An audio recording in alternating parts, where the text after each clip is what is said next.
સીતારામ બધાઈને. હા હવે બેસી ગયા છે, સાંજના થઈ ગયા છે 6:30 અને બહાર ઠંડી ઠંડી અત્યારે હવા આવે છે એટલે બાઈએ પોલ પહેરી લીધા છે ગરમ કપડાં. ચાપલી બેન ઘરમાં આટા લાગે. બારણું બંધ કરી દઉં, લ્યો ને બા, બારણું બંધ કરી દઉં. ટાઈટ લાગતી હોય તો બહાર છે ને અમારા રોડનું છે ને તો ઠંડી હવા આવે અને આખો દિવસ તો ઓઢીને કાંઈ બેસવું ન ગમે. સ્વેટર તો પહેરાઈ ગયું. બસ લ્યો ઓઢાડી દઉં. હા સાલાઈ ઓઢાડી દઉં. ગલટા માણસ છે ને શરીરની અંદર લોહી ન હોય જરાય, લોહી હોય ચરબી ના હોય. આપણે છે ને ગરમી થાય, બારણા બધું બંધ રાખીએ, પંખો બંધ હોય, મને તો બહુ ગરમી થાય. આટલી ઠંડી છે ને અમારી છોકરી એમ કહેતી હતી, મેડમ તમે તો લોખંડના લાગો, સરદાર વલ્લભભાઈ પટેલની બેન લાગો. એ કે હું ઠંડે પાણીએ સવારમાં 5 વાગ્યામાં ઉઠીને સીધું નાહી જ લેવાનું. જઈ ઉઠું ને ઠંડે પાણીએ પહેલાં નાહી લઉં. 365 દી બરફ કદાચ થઈ ગયો હોય ને, 0- હોય ને, તો મેં કોઈ દી ગરમ પાણી નથી કર્યું. બીમાર હોય ને તો હું ગરમ પાણી ન કરું, મને ઠંડે પાણી નાહવાની ટેવ છે, એટલે જ કદાચ હાડકા હમણાં મજા નથી રહેતી. અરે અરે અરે અરે અરે ઉંમર છે જો થોડી. હા જમવાનું ફૂલ ભાવે. કાલે ઓલા ભૂલાઈ ગયું કે ખાવાનું ભાવતું નથી. કાલે ઓલા મારા નણંદ ને આવ્યા, એના ફ્રેન્ડ આવ્યા તો કહેતા હતા કે બાની ખોરાક તો હજી હારી હાલે, બિચારા ભૂલી જાય છે ઉંમરને પ્રમાણે, ખાધું હોય કે ન ખાધું હોય. આખો દિવસ હાલી અને થાકી જાય એટલે પછી હલન ચલન ન રહીએ. શું થાય હા તમને શું થાય? લાગે બા ટાઈટ, શિયાળો છે, ટાઈટ લાગે ને એટલે ક્યાંક મજા નથી. શિયાળામાં ટાઈટ જ લાગે. હિયારો છે હિયારો, હિયારામાં તો ટાઈટ જ લાગે ને.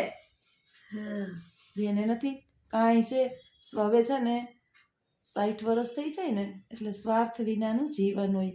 પછી છોકરા મોટા થઈ ગયા હોય, પરિવાર હવમાં પડી ગયો હોય, ઘલટા એક જગ્યાએ ગુંગળાઈને બેઠા હોય. આવી જિંદગી છે ને ભગવાનને પ્રાર્થના કરીએ કે ભગવાન સંતાનો હારા હોય ને અને આપણી હારે બેહી હગે એવા હોય ને તો જ પછી 60 પછી જિંદગી દેજે, નકર લઈ લેજે. બોરિંગ જીવન થઈ જાય આપણું. અત્યારે છે ને આપણી પાસે ટાઈમ નથી. હું મારી વાત કરું ને, અત્યારે નોકરી છે, કામ છે, બાની જવાબદારી છે, બધું આપણી પાસે છે અત્યારે અને હાથ પગ હાલે છે. હજી જોર છે આપણામાં, હજી જોર છે. જે નિવૃત્તિ આવશે ને કે જે આપણા ખુદના હાથ પગને શરીર નહીં હાલે, લાચારી થાય, ત્યારે છે ને જીવન બોરિંગ થઈ જાય, નહીં મજા આવે જીવવાની. એટલે ભગવાનના ચરણોની અંદર બીજું માગીએ કે ન માગીએ, કાયમ એટલું જ માગીએ.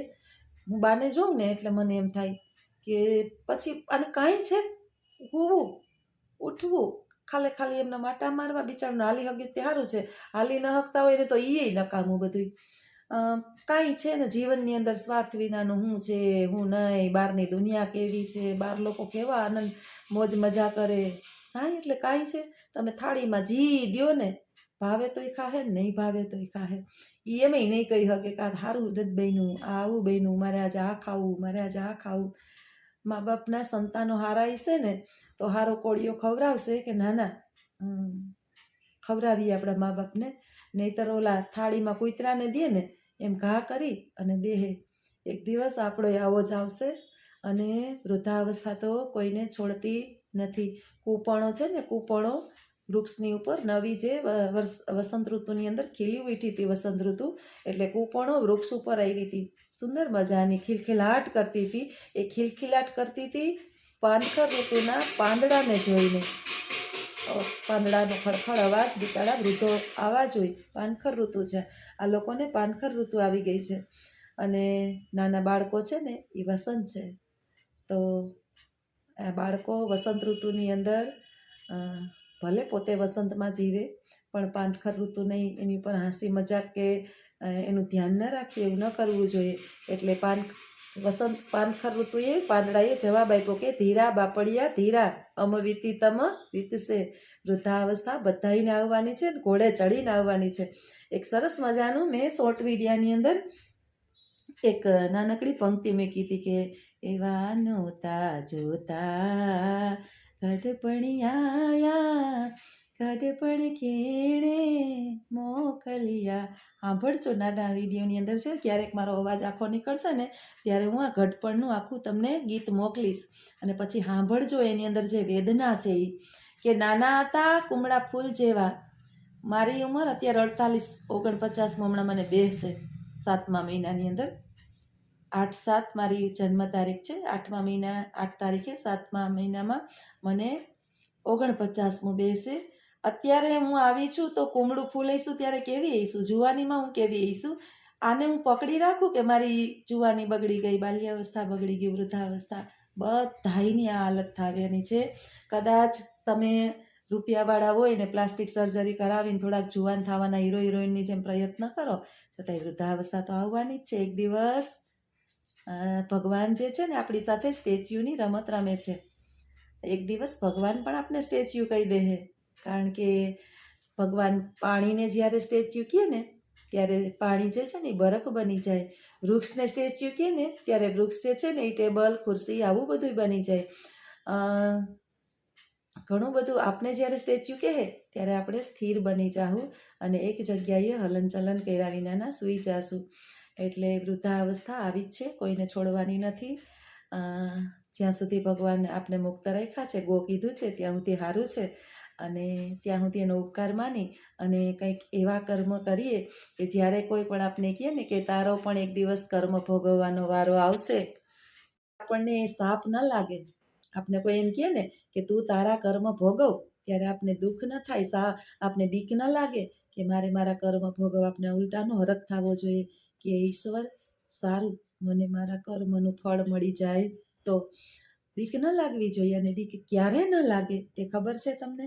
એ બીક ત્યારે ન લાગે કે આપણે આપણા જીવનની અંદર જાણતા તો કોઈ કર્મ ખરાબ કર્યા જ ના હોય, પણ હે ઈશ્વર અજાણતા ક્યાંક કરી દીધા હોય તો માફ કરજે. અજાણતા કર્મ થઈ ગયા હોય, કોકની ખરાબ વાત થતી હોય આપણે હા પાડી હોય, કોક નિર્દોષ માણસની આપણે આખો દિવસ નિંદા કુથલી કરી હોય, કોકની પંચાત કરી હોય, મા બાપને દુઃખી કર્યા હોય, આપણે જાણવા છતાંય આપણે જાણીએ છીએ કે આ અધર્મ છે, છતાંય આપણે એ માર્ગે ચાલ્યા હોય, આ બધું છે ને પાપ છે. પાપ ક્યાંય વેચાતું લેવા જવું નથી પડતું, ઉઠીએ ત્યાંથી આદરીએ છીએ. તો આમાં ક્યાંક પાપ કરતાં પાછું વાળીને જોયું હોય તો આપણને કોઈ આપણા કર્મ વિશે કહે ને ત્યારે આપણને ડર ન લાગે. જ્યારે આપણો આત્મા જે છે ને ડરની અનુભૂતિ કરે કે મને આ નડે છે, મને આ નડે છે, મને આ પિતૃ નડે છે, આ દેવી દેવતાઓ નડે છે. અરે આદિ દેવી અને ભગવાન મહાદેવ, દેવોના દેવ મહાદેવ એ પશુપતિનાથ છે. ભગવાનનું નામ શું છે એ આપને ખબર છે? પશુપતિનાથ. દરેક પશુઓ પ્રત્યે અઢળક પ્રેમ કરનાર. મનુષ્ય પણ એક સામાજિક પ્રાણી છે અને આપણે બધા એના સંતાનો છીએ. મા આદિદેવી પ્રકૃતિ છે, આપણે પ્રકૃતિના સંતાનો છીએ. કોઈ દિવસ દેવી દેવતા આપને હેરાન ન કરે. આપણને હેરાન કરનારા આપણા ખુદના જ હોય અને આપણા ખુદના કર્મો હોય. કર્મો ડરાવતા હોય આપણે. બાકી તમારે કોઈ દિવસ ક્યાંય જોવડાવવા જવું જ ન પડે કે મારા ઘરમાં આમ છે, આમ અશાંતિ છે, આમ અશાંતિ છે. આપણે આપણા કર્મ ડરાવતા હોય. ક્યાંક ને ક્યાંક આપણે આપણા કોકને હેરાન કર્યા હોય. તમે જ્યારે કોકને હેરાન કરો, કોકની સાચી ખોટી વાતો કરો, ખરાબ વર્તન કરો અથવા તો એની સાથે જે છે એ અન્યાય કરો તો તમારે એ 1000 ગણું તમને પ્રાપ્ત થશે. એ તમારે રાહ જોઈને બેહવાનું જ. બસ ક્યારે થશે ને એની રાહ જોવાની. અને એ આપને ડરાવતું હોય છે. જ્યારે આપણે કાંઈક દુઃખ આવે ને ત્યારે સુખમાં કાં જોવડાવવા નથી જતા, ત્યાં તો પાર્ટીમાં ડીજેની મોજ લેતા હોય. કોઈ માણસને દુઃખ થાય ને, હું તો એમ કહું છું કે એવું વાક્ય ના બોલીએ. ગરીબ માણસને જોઈને આપણે એમ કહીએ ને કે અમારે તો ભગવાનની માતાજીની દયા છે, પૈસાના લીલા લેર છે. અરે ભાઈ, ગામમાં આખી દુનિયા પાસે પૈસો છે. ભગવાન અને માતાજી આખા વિશ્વના છે. આખા વિશ્વ એનું સંતાન છે. કોઈ એકના પર્સનલ ભગવાનને દેવી દેવતાઓ નથી. આપણા ઘરની અંદર જો આપણી માં આપણા કારણે એક રોટલો ન પામતી હોય ને તો એ રૂપિયામાં ધૂળ પડી. સ્મશાનની અંદર ક્યારેક એક ચક્કર મારવી. જ્યારે આપણે અભિમાન આવે ને ત્યારે સ્મશાનની અંદર એક ચક્કર મારવી અને જોવું કે જે 25 લાખ કે 25 કરોડની ગાડીમાં બેઠા હોય અને 25 રૂપિયા જેની કાયમની આવક હોય ને, બેયની રાખ સરખી જઈશે. બેયની અસ્થિ હોય ને હરખી જ રખડતી હશે. હવે તમારે વિચારી લેવું કે આમાં બેયમાં ભેદભાવ શું છે. જેણે 56 ભોગ ખાધા હોય, કાયમ 5 સ્ટાર હોટલની અંદર જમતા હોય અને માગી અને ટાઢો રોટલો ખાતા હોય, બધું સરખું છે. એટલે ભાઈ, જીવન તો આવું છે. અભિમાન ખોટું કરવું નહીં. રાવણનું નથી રહ્યું જેની પાસે સોનાની લંકા હતી એ પણ બળીને ભસ્મીભૂત થઈ ગઈ. તો આપણે કાળા માથાના માનવી જેની પાસે રાવણને 4 વેદ મોઢે હતા હો. રાવણ જ્ઞાની હતો, રાવણ સામાન્ય નહોતો, જ્ઞાનનો ભંડાર હતો રાવણ.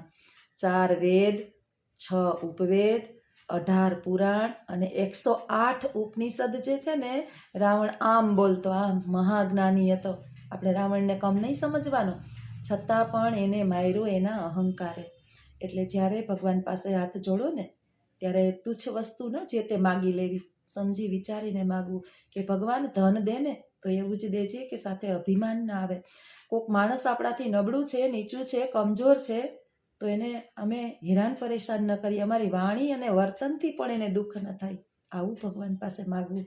નહીંતર ધન નથી જોતું. ભગવાન જો અભિમાન આવે ને તો એવું ધનય મારે નથી જોતું. કોઈક આપણે સહેજ સ્માઇલ આપે ને, સહેજ સ્માઇલ આપે તો તમારે ખડખડાટ એના સામે હસવું.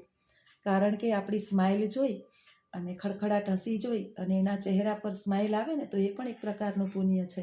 એટલે જીવન એવું જીવવું કે જીવા પછી આપણને ખુદને અફસોસ ન થાય, ભગવાન પાસે આપણે જવાબ દેવો ન પડે કે ભગવાન જાણતા અજાણતા કંઈક કર્મ ભૂલથી થઈ ગયા હોય તો માફ કરજે, જાણી જોઈને તો મેં કાંઈ કર્યા નથી. એટલે કર્મની વાત આજે મને કરવી ગમી. બા જે છે ને, બા બહુ નિખાલસ, બાળપણની અંદર ખૂબ દુઃખ વેઠા. એની એ મને વાત કરતા હોય એટલે ખબર છે. હું આવ્યા પછી એ ગરીબાઈ તો હતી જ, ધીમે ધીમે એના જીવનની અંદર સુખનો દોર આવ્યો. અને ચક્ર છે ભાઈ, આ તો સુખ અને દુઃખનું ચક્ર છે. સુખ હોય તો પછી દુઃખ હોય, દુઃખ હોય તો પછી સુખ હોય. તડકા પછી છાંયો કેમ હોય છે? સૂર્યોદય થાય છે તો સૂર્યાસ્તય થાય છે. આ બંને જે છે ચક્ર છે, આ મને તમારું ચાલે કે ન મારું ચાલે. એટલે આ જેટલું જલ્દી વહેલો સ્વીકાર કરી લઈએ એટલું થાય. અને યુવાનીની આ ધમપછાડાની અંદર કોઈને એટલા બધા અપમાનિત ન કરી દઈએ કે જ્યારે આપણે આ વારો આવે ત્યારે પથારીમાં હાલવાની તેવડ ન હોય, બોલવાની તેવડ ન હોય, સાંભળવાની તેવડ ન હોય, ત્યારે બહુ પસ્તાવો થાય. અને ત્યારે આંખોમાંથી દળદળાટ આંસુડા છે ને વૃદ્ધાવસ્થામાં વયા જતા હોય.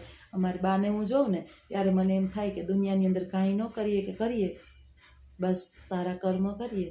કારણ કે બાના કર્મ બહુ સારા છે તો જ આજે બા સુખી હોય, અન્યથા બા દુઃખી હોય. મને સદવિચાર નથી આવ્યા, બાના કર્મોને કારણે હું સારી છું. બાકી તો આપણા કર્મો જે છે ને એને કારણે આપણે દુઃખી હોય. એટલે જીવનની અંદર કદાચ મંદિરમાં જવાય કે ન જવાય, માના ચરણોની અંદર મસ્તક નમાવી દો આપણા ઘરની અંદર એટલે લગભગ તમારો બેડો પાર. જીવનની અંદર બસ આ સનાતન સત્ય છે, વૃદ્ધાવસ્થા આવવાની છે. સાચી વાત ને? સાચી વાત ને? સીતારામ સીતારામ સીતારામ સીતારામ. જો બા બોલતા નથી બહુ.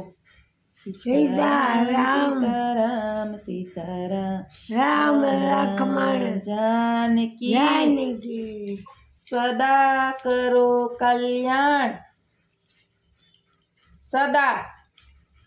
સદા કરો કલ્યાણ.